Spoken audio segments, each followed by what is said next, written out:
Près de 3 semaines après la répression militaire qui a coûté la vie à plus de 50 civils à Goma, dans l'est de la République démocratique du Congo, le gouvernement congolais a convoqué les familles des victimes afin de procéder à leur enterrement.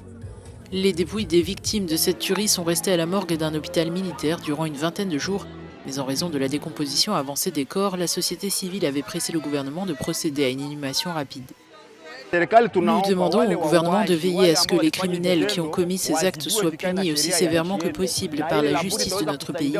Cela peut contribuer à soulager nos cœurs. Ceux qui ont commis ces actes sont des soldats des forces armées de la République démocratique du Congo et ils doivent être sévèrement punis.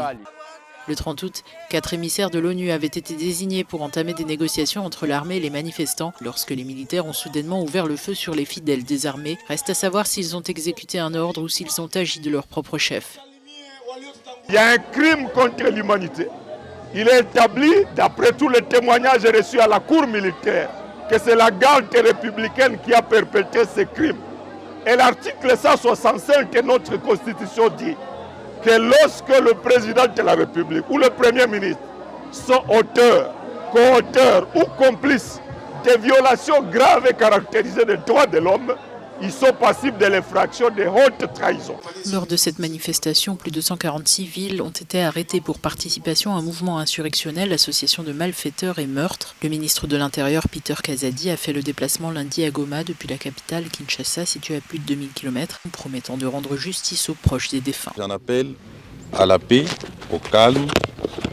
Le gouvernement de la République est décidé de suivre cette affaire de très près. La justice sera dite.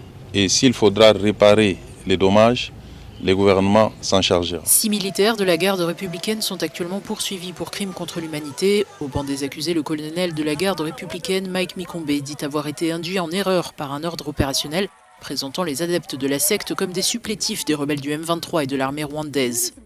Le procès devrait reprendre ce mercredi.